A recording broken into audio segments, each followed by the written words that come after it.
Alexander. Hello, John. Thank you so much for accepting the invitation for this interview and to be on our show, Woodiments. It's really a great honor. For those that don't know Dr. John Wooton, John is a percussionist, drummer, and a professor of percussion at the University of Southern Mississippi. He is the author of many great books, such as Dr. Throwdown's Rudimental Remedies and the Drummer's Rudimental Reference Book. John also appears on Vic Firth's rudimental instructional videos. Please check his work at his website, which is johnwooton.com, correct? That's correct. Okay, and on social media.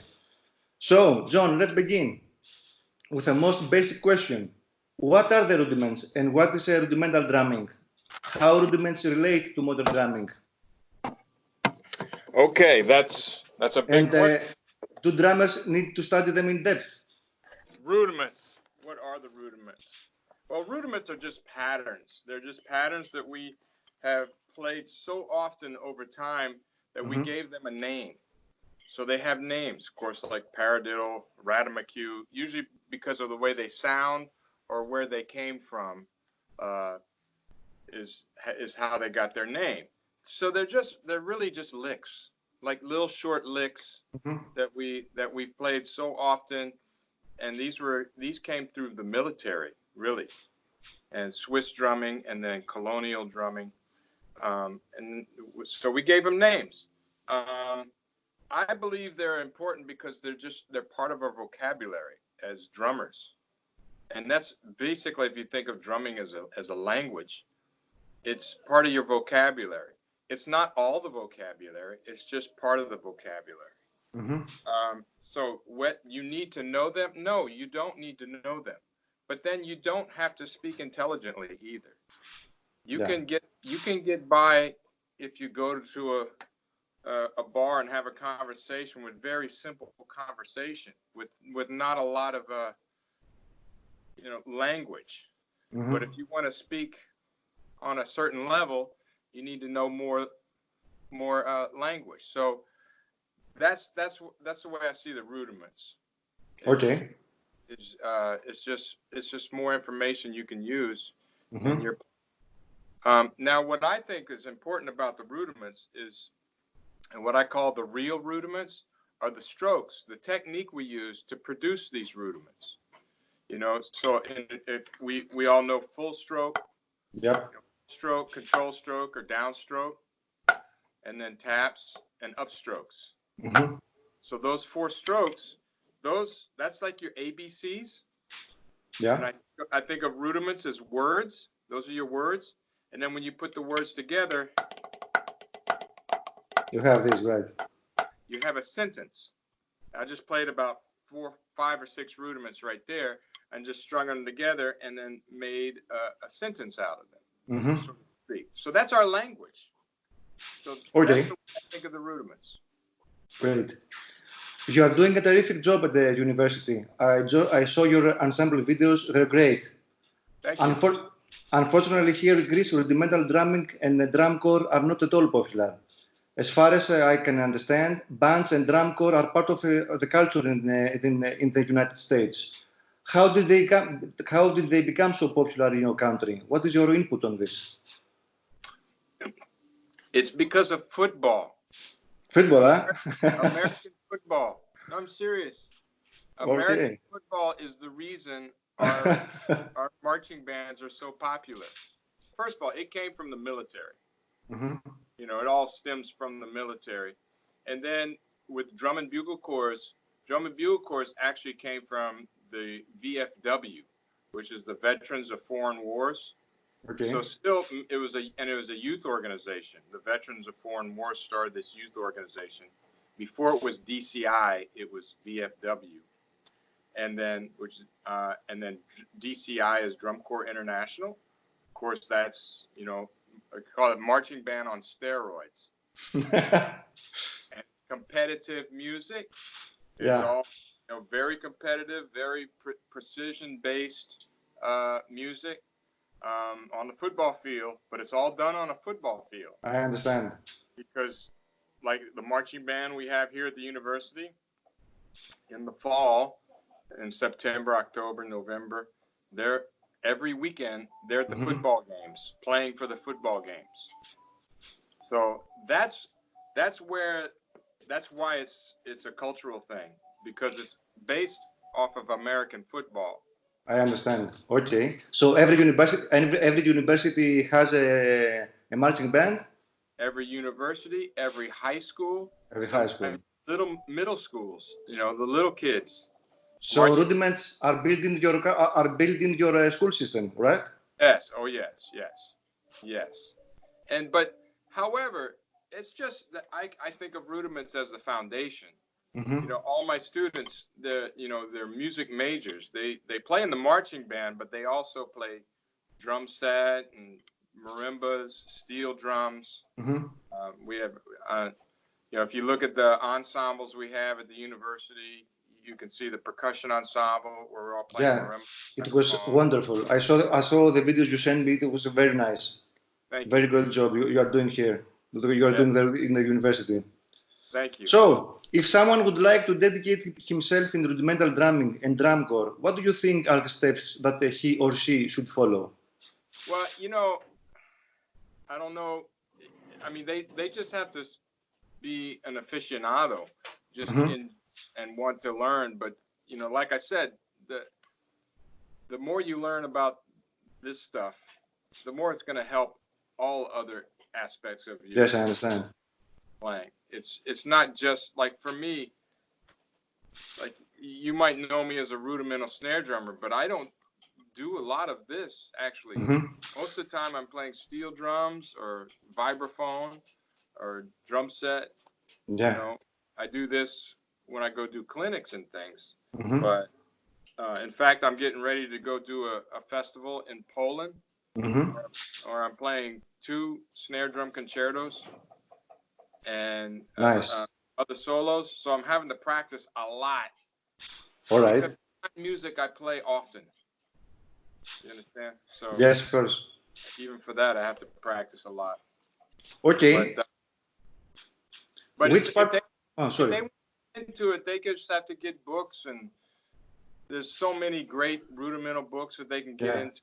Wilcox and the Pratt book, all those great solos, the more modern solos. Your book, of course, yes. Yeah, rudimental remedies. Yeah. So, which part of the educational process you find most appealing as a percussion professor, and what are the biggest challenges you are facing as an educator? You know, probably not what you think. The biggest challenge is just getting the students to drink the Kool-Aid, to believe in what I'm telling them, and to believe in what we do here. And we lose some. In fact, yesterday I had a student. He wasn't showing up to class. He wasn't doing his work. And I said, man, you always have excuses. I said, you're not doing your work. And he goes, I'm sorry you don't believe in me. It's not that I don't believe in you. It's that you're not showing up to class. And he goes, I think it's best if I just leave the studio. And I go, I think so too. So he left. He wouldn't drink the Kool-Aid. Yeah. You know, he wasn't buying into what we do here. And he wasn't playing as a, part of the team. Because you have to dedicate what you do. I mean, it takes dedication. Yes, I know. And the more, what I tell them, the best thing I can do as a teacher is create a good environment. More so than even teaching.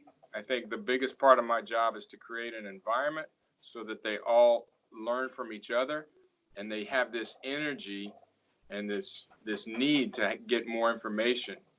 So actually, I don't know if you can hear, but out in the hallway, there's I can hear 4 or 5 practice pads. No, I can't hear them. Somebody's on timbales in the next room. Somebody on drum set down the hall. Somebody was on steel drums just now. So yes, a lot of going on. Yeah, and we need that sort of thing. I'll be making a bunch. Yeah, he's gonna be making a lot of noise down the hall, which is all beautiful. Right. It's a beautiful noise. How many students you have in the university? About 30 percussion majors. Great, yeah. Yeah. So, are there any differences between American and European drum corps styles? is there a different approach? For example, I noticed that there is much more hand motion and stick tricks in a US drum corps. I like that. Yeah, like stick tricks. Yeah, man. Those things. Yeah, those aren't easy, actually. I have to practice those things. That's kind of a new, I shouldn't say it's new. We've been doing it for a long time. But in Swiss drumming, too, if you know it's top secret, those chords, they do a lot of visuals. That's actually reminds me of drum corps from the 70s, the top secret, like from the United States from the 70s and 1980s. It was that style of drumming. But yes, there's a big difference depending on what country you go to. Like Swiss drumming is completely different. The way, the notation, the style, the way they hold the stick like this. I went last year to Fastnacht, the carnival in Switzerland, and where they're drumming for 3 days straight. And amazing, but the phrasing and stuff, I had to study it. The notation, I can't read it. I had to take forever. It's really different. It's really strange, but that's where everything came from. That's like the mecca of rudimental drumming is Basel, Switzerland. Yes, I know. So I really wanted to go there and study it, but it's very different. And when you go to Europe, to England, the in drumming Scotland, very different. They're doing all this stuff. Yeah. All this kind of, and I was like, that's bizarre. But it's really cool too. So I love the differences. For me, the differences are really they're like personalities, Yeah. So, I do a lot of workshops in other countries like Argentina. They got this kind of like you guys have. It sounds like you guys have like a culture, like a mini culture of rudimental drumming going on. Yeah. And a lot of people are starting to get interested. This is happening around the world. So I'm going to Poland in a couple of weeks. The same thing is happening there. The same thing is happening in Argentina, where they have drum clubs. In Brazil, in Italy, I go to Italy. They have drum clubs in Italy. One in Milan, one in Ferrara, and one in Rome, where they just get together and drum on pads. And, and they're all drum set players, but they do this rudimental stuff. It's crazy. Yeah, we hope to get this going on and in Greece too. Yeah. So, you are a member of PAS. It's the Percussionist Art Society. Can you tell us about the PAS organization? What is its mission and what is your role in it? Okay, that's a Percussive Art Society. It's an international society of percussionists. Do you have a chapter there in Greece? Yeah. Okay, yeah. It's just it's to get all the community of percussionists together. What's great about the Percussive Art Society, it's the largest single instrumental convention in the world. I didn't know that, yeah. But there's no, for example, trombone players, they don't have that. The flute players, they don't have this kind of community. We drummers only do, huh? Drummers have this community. Yeah. And it's strong. So, yes, I've been involved in the Percussive Art Society in different ways as an officer, as the president of our state chapter.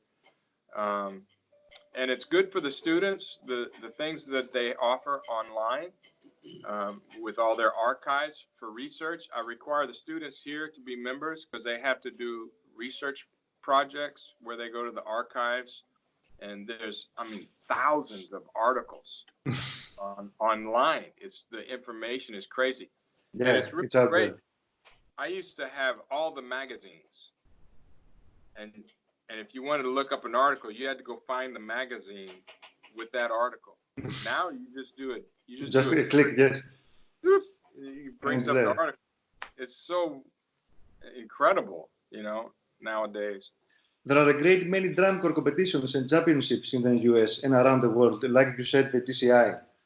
On the other hand, as you nicely said in your drumming video, you believe that we should play music and not rudiments. Do you think that the art of music can be truly competitive? Okay, so that was that Drumeo video, and a lot of people misunderstood what I meant. To play music, not rudiments. It's not that I'm against playing rudiments. It's the reason for the rudiments is to play music. Mm-hmm. It's just the rudiments are vocabulary to create musical ideas. That's why, but a lot of people lose this concept. Like so many, like my students that are playing out here, they like to grid stuff. They call it gridding. Just working on chops. It's more like running a marathon than playing music. I know what you're saying, yes. It's more about and they love it, and there's nothing wrong with that. But sometimes they get caught up in just the athleticism of drumming and not playing music. This is happening in Greece too. Yeah, and on drum set, Ricky just said drum set players do it too. You know, speed metal. Yeah, and it's impressive. I've watched some great speed metal drummers. Jason Sutter, who's actually a great musician too. Mm-hmm. It's really some impressive stuff sometimes, but I don't want to listen to that very long. Yeah. You know, and the same thing with a grid. I want to make music, so when I use my rudiments, I want to use them for musical phrases to create a story. Correct. Yeah. So that's what I meant. See, that's what I meant by play music, not rudiments. It's like Charlie Parker said, learn your theory so you forget it. Yeah. Same thing. Learn your rudiments so you forget them. You just play. It's just part of your vocabulary. Mm-hmm. Like when we speak, we don't think of every word unless we're speaking another language. Maybe for you, when you speak English, it's like when I speak Spanish, I have to think of every word. Yeah. I'm doing this right now. Yeah. Exactly. So you know what I mean? Yeah. But you went to where you don't. It just comes out. It's part of your vocabulary. Mm-hmm. Vocabulary, okay. John, tell me, do you have a practice routine? Do you work out your rudiments and solos on a daily basis? And what it takes to maintain your level of mastery? So when I saw this question, I read that to my wife and she started laughing. She laughed. Practice? I know, right? I said, so, because I don't practice a lot. I used to practice. It depends. I practice when I need to practice now. Okay. Because I do so many different things. You can see I got in my room, I have steel drums. I play more steel drums than anything. I practice those probably most. Piano. Mm-hmm. Yesterday I spent an hour just working on piano montunos. So when I practice snare drum, it's, I play in lessons. So I get to play, in lessons. Mm-hmm. But otherwise, when I'm preparing for a concert, or when I usually go and do these clinics or festivals, then I have to practice a lot. So right now, I call it training. I'm in training. Yeah. Okay. Because rudimental drumming at that, what we called competitive rudimental drumming is very athletic. Mm-hmm. And you have to be in shape to do it. I can't just pick up. People ask me, play that thing you did on that video. I said, well, I'm not. I haven't been training and I'm not warmed up, so I can't. So for me, I have to get ready for those things. So right now I'm going to Poland, like I said, to do a festival, and I've been practicing, a little bit, right? But like this next 2 weeks, I'm gonna have to put in a couple hours every day. Okay, I understand. So it depends on what I'm doing. I did a concert with Ricky. We did a Jaco Pastorius tribute, and he gave me some really difficult music to work on. And it was a lot of fun, but I had to practice this music a lot. So depending on what I'm doing, I'll have to practice. It might not be on snare drum; it'd be on whatever instrument. Okay. So, given the fact that rudimental drumming is very intensive and any other style, and demanding for drummers' hands, how do you avoid injuries? Wait, I'm sorry. Given the fact injuries, yeah. I don't avoid them. I get Okay. Yeah, I've had tendonitis in my elbows, in my hands, in my fingers. Wow. I've just had to learn how to live with it, or I play tennis too, so it was a double whammy on my elbow. At one point, I had tennis elbows so bad right here from playing drums and tennis, I couldn't lift my arm any higher than this. It was like, I couldn't pick up sticks. I couldn't even hold a stick. So I had to do therapy, use ice, ibuprofen. So, and I learned from that. And then I learned that because I grew up at the time where, hey, if it hurts, work through the pain. Come on. Don't be a sissy. Water. Don't be a sissy. Rub some dirt on it. Oh, go. Man. So that's well, that's the way things were when I was young. But now we're a little smarter and we know. So now when I feel that tinge coming on, it's right there. Some of you may know what I'm talking about. Yeah, I know. Right there. And if I feel it starting to get sore, I stop. Did you make any adjustations to your technique to avoid this kind of injuries? Yes, all the time. For one, like this practice pad I'm playing on a Vic First stock pad, not a slim pad, and not some of my students have pads that are very hard. They're very, they're too hard. I like a softer pad. This one's softer. It doesn't hurt my arms or my hands. And then, of course, with technique, if any tension you're playing with is bad for you. And some of my students, they're young and they think they're invincible, but so they might play tight. And I said, man, you better loosen up. That's going to be an injury later. Yeah. But they need to learn. Sometimes you have to learn by doing it. They need to get injured and then you were right. Unfortunately, yes. Yeah, but that's okay. That's the way we learn. It's part of the process, yes. Yeah. So, what are your plans for the future? Is there a new project that you are currently working on? I'm always working on a project. I got like 20 projects going at one time, and that's unfortunate. That's because sometimes they don't get the attention they need. No, not sometimes, all the time. All the time. So, actually, I'm working. Last night, I'm rewriting a solo that I wrote called Rudimental Clave. And I'm redoing it with accompaniment. So I'm gonna have drum set accompaniment with the solo, and I'm extending it. And then I'm also working on several compositions, not rudimental, for the steel band and percussion ensemble. A couple of arrangements that I got going. So if you go to my website, you can see the percussion ensemble and steel band videos and arrangements. Actually, Ricky's on a couple of them. Okay. I think Caravan is on there that we did. So it's actually an arrangement we did together. It's his tune, and I arranged it for percussion ensemble, and he played One Step Up. I have that arrangement, but I don't think I have a recording.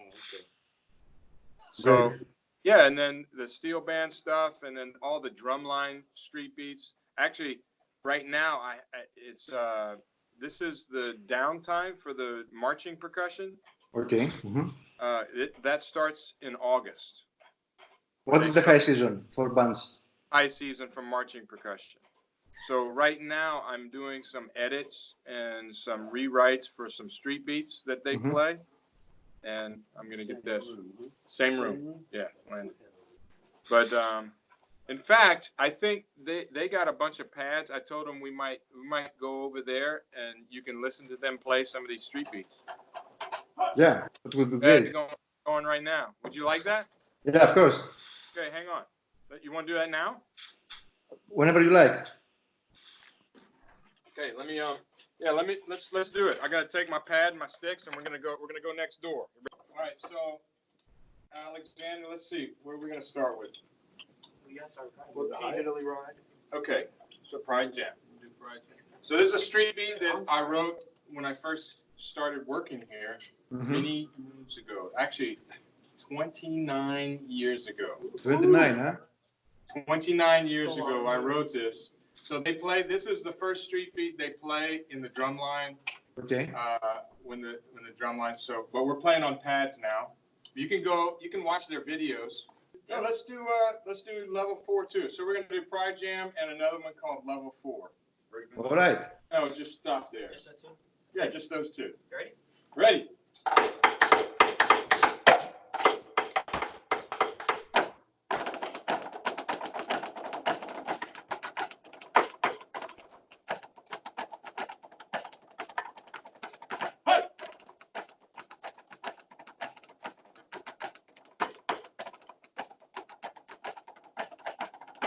Hey, Rod.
Great. This was great, guys. Excellent. Okay. Excellent. Great. All right, so this is a grid. We're talking about sometimes rudimental drumming is very athletic, but this is just a roll. We call it a roll grid, and we're working on our double stroke rolls to get them clean. So we're just going to add diddles as we go along. Okay, understand. This is along those lines of one of those athletic kind of exercises. You know, I was saying. So I sound like a hypocrite. I was saying play music, not rudiments. But this is really one of those things where we do these drills to where we can get the rudiments to where we want them. So this is a process we go through. We do these exercises that are really not very musical at all. It's not music. It's just a drill. It's working on the physical motion and the physical ability to play these rudiments.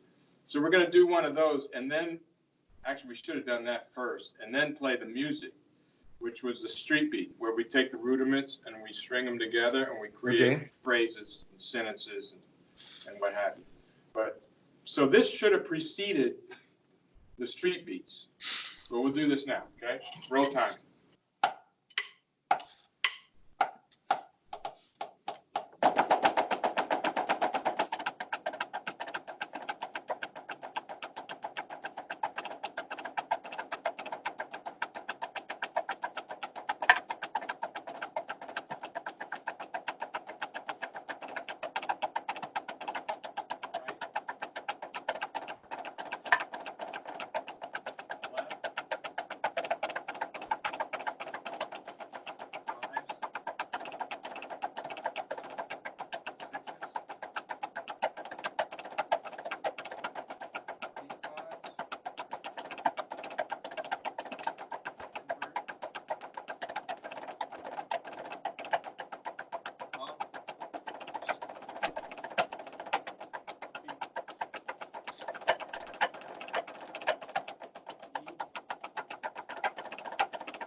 That was much better. Yeah. Good work, guys. Okay. Okay. Oh, is he cutting out? Yep. It's kind of hiccuppy, but good. Okay. Could you see everything? Yeah, of course. Okay, good. All right. So that's Good job, guys. we're worked on roles there, but we have tons of exercises to work on the other rudiments. Hmm. But then we like put them together for the street beats to make music, not All rudiments, or using rudiments to make music. Yeah.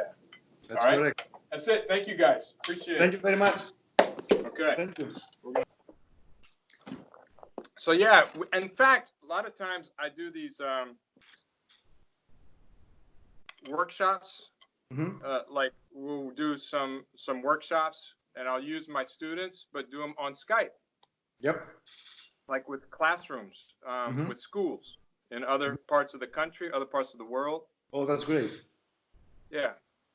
So, are you planning on visiting Greece in the near future? We are really looking forward to a workshop or a masterclass here in our country. I would love to. I just Yeah. have to have a reason, an invitation. Yep. We I'm are planning- working on this. Yeah, we should do this. We should Yeah, of definitely course. do this. I've never been to Greece, so I'd love to come. You know, my wife wants to come and hit the Greek islands. Yeah, they're beautiful. Yeah, I know. We see pictures, but I've never been out there. So yes, I do workshops in Italy. So Mhm. I go to Italy almost every year. Yeah, I would love to come do a workshop. And you're in Athens, right? Yep, of course, Athens. We have a lot of drummers here that they would love to see you and exercise with you and make this happen. Yeah, absolutely. We should make it happen. So I'm planning things for this year. If not this year, you know, or maybe next 2021. Okay. But I'd love to make that happen. I'm So sure this please is. let everybody know about my website. Yeah. And if you don't, they have this book and my Rudimental Remedies book. You can get them as ebooks too Mhm. on the website if you want to get them for your iPad or your phone. And the tracks are all on the phone, so you can get them as ebooks as well on the website. All right.